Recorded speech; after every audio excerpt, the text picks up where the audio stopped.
Okay, good morning. Today we are going to learn about the FPLC instrumentation. So first we will divide this learning into three parts. First one I will discuss about the entire parts in the FPLC, and second we will discuss about the connection between this tube connections and all between the each part, and third how to run the FPLC. So first we will see the instrumentation part. So already in chromatography you know about the mobile phase is the one through which the your protein sample can be carried out into the stationary phase. So we will have a mobile phase. So this is the mobile phase container which is placed on the top. So which have this connectivity to take the mobile phase to inside the system, inside the column. So here we are not connected with the stationary phase here. So just to show the demo. So the packing of the column and all, it will take time to show you. So just I will tell you the parts. So first this is known as the once the mobile phase coming here, it will go into this pump. So through the pump, what happened? The mobile phase will be taken, carry out. So then it will go to this here. Here this is known as the mixer. So here the mobile phase will mix. So if it mix means in case of ion exchange chromatography, while I am telling you about the theory part and we will explain you. So this will mix the mobile phase from each container. So the pump A will take the mobile phase from here. This is pump A. And pump B will take the mobile phase from this container. So both will mix here through the blender like this. So from here you can see the port, it will go inside. So then it will go to the pump. So the pump, through the pump the inlet is there. Okay, so from here it will go to the column. So in the column here we are placing a dummy. So you just imagine here we are placing the stationary phase. That means a column packing we are placing here instead of here. So this is the inlet and this is the outlet. So once the protein and everything is coming inside, so it will be travel through the column and it will come out. So you can see here it is going to the UV conductivity. So in this UV conductivity, so the protein, according to the protein concentration, how much the nanometer, so it will detect the protein concentration. Okay, so this is the pH conductivity. Okay, so what happens from here? It will enter in the pH conductivity and it will go to the column. From the column it will go here. This is the fraction collector. So once the peak you observe, according to that, if you fix the how much ml of fraction to be collected in the system, that I will explain later. So that much ml will be connected in each container. So this is about 90 plus 90, 180 fraction collection you can make. So if you are not collecting the fraction, it will go to the waste to here. So or else it will go to the collection here. So this is about the working of the instrumentation part of the FPLC. Okay, next we will see about the connectivity, how these wires are connected to this each part. So this is very important to learn. So the entire system, what happens, if you are not running for a long time, there will be a clog or particle will be present, or else the oxygen will be blocked. So to remove that, we have the 70% ethanol here. You can see here the 70% ethanol is here. So this is what happens. This will be, once you on from these two tubes, it will be go the ethanol. So it will clean the entire parts in this system. Okay. So what happens? So this is known as the main part. Here we are going to inject the sample here. So this is the injection port. You can see the injection loop is there. So through this only it will travel and it will mix with the mobile phase. So from the mobile phase it will be separately, it will come through the pump. But we are injecting the sample here. The sample will hold here. So once we on the to take the sample, the option is there. So mobile phase will enter into this and carry the protein, and it will, along with the protein, it will go to the column for the separation. Okay. So now we will see about the how to clean the parts. So we have to remove the air, as well as we have to purge and prime the system. So that we will see now first. Okay. See here. So this is the flow pattern of the how the chromatographic system works. So you can see here, this is the pumps. It is mentioning A and B. Okay, so this is the pump. Here is this one is this column. So this area is represented here. So you can see here there are three options are there. Manual load loop, that is system pump to column. Second one is system pump injection loop. Third one is system pump waste. So you can see here the green, the connectivity, it will tell you, the green color will tell you the connectivity where it goes. So from the system pump, through the system pump, it will enter into the column. So what happens, once the protein and the mobile phase is taking through the system, this mode will work. So the protein will be, the running phase, the column will take the the mobile phase into the from the system pump to the column it will go, the mobile phase. Okay. So system pump injection loop. You can see where the green color, the connectivity it will show. So what happens here, once you injected the sample, the mobile phase from the system pump will go into the injection loop and it will go to the column. So it means that it will taking the sample. So once it is taken the sample, again to run you have to switch on this mode only, then only continually the mobile phase will be flow through the column. Okay, so this is system pump to waste. So this mode when it will be used means while cleaning the system we are using the system pump to waste. That means from the system pump it is not entering into the injection loop, as well as it won't go to the column directly for washing the system. So suppose after the chromatography has run, or else before the chromatography you are running means you have to remove the waste and the clogged material. So you have to wash the system. So for that this mode you have to choose. From the system pump to waste it will go. So we will show you first what to do. So first, yes. Okay, so first what we have to do, we have to prime the system. Prime, what it will do, through the aspiration, negative aspiration, it will remove the air contaminants present in throughout the system. So what we have to do, we have to choose this system pump to waste option for cleaning, right? Already I said. So you have to insert the syringe like this and turn this in the anti-clockwise direction so that it will be loose. Then you have to take the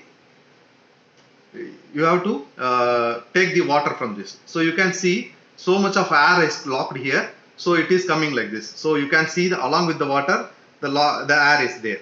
So you have to take this out and throw it. Again you have to do 3 times so that it will be efficiently. You have to turn again anti-clockwise direction. Then you have to do the priming like this. So you can see the air bubbles are coming inside. So that much of the air contamination is there inside. So it will affect the entire chromatography system. So again you have to turn to the clockwise direction. Then again you have to remove. Okay, then the third time. So like this you have to do until in the first you have taking means without oxygen the liquid have to come. So you can monitor like this. Still the oxygen is coming. So like this you have to do. You have to do this procedure in both pumps. Both sides you have to do. So this process is known as the priming.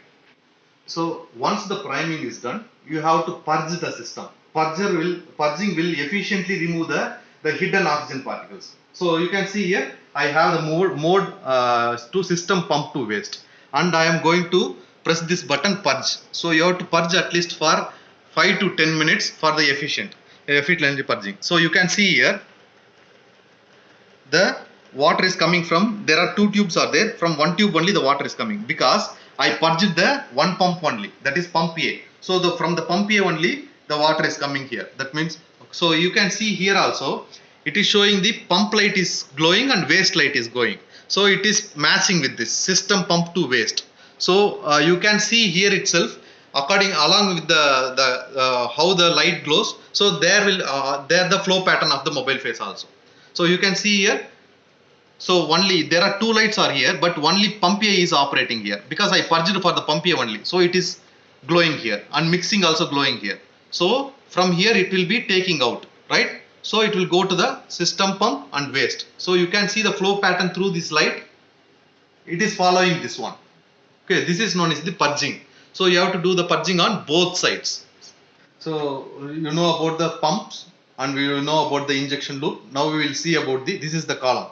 So you can see from this the column it is entering, and once the protein comes out it have to detect it. This is the detector. So we can detect by UV. So UV if you click, so you can have the different wavelength. So you can check the 280 nanometer is sufficient for the protein, but we can check the multiple proteins are present, or if anything other substance is present means we can check with that with the 4 wavelength at once. So we have the lamps is on here. Okay, and this is the conductivity. So conductivity will tell you about the mobile phase. What is the conductivity of the mobile phase? That means if you run the ion exchange chromatography, first you will run it in the equilibration buffer. So that what happen, unbound protein will come first. So the bounded proteins are there, right? For that you have to increase the salinity. So you have to use the sodium chloride at the high concentration to detach the attached protein with the stationary phase. So the conductivity will be increased. You can see it here. So here there are different colors they are showing, right? So this green color for the wavelength, the chromatogram will show it as a green color. So conductivity in red color. So if pump B is flowing means that will be in black color, pH will be pink color, like that the color chromatography will comes. So it denotes by these colors and all. So once the pH will adjusted, you can adjust the buffer also. Suppose you are running the ion exchange chromatography, there are two techniques are there, gradient elution technique and isocratic technique. So gradient elution means what happens, that's why this pump A and pump B. So what happens, pump A contains the high alkaline, that means up to pH of 10, and pump B having the pH of 3. So if both the mobile phase pH buffer at high pH and low pH, if it mix at certain concentration, it will produce some pH. So what is your protein pH? According to that you can adjust that.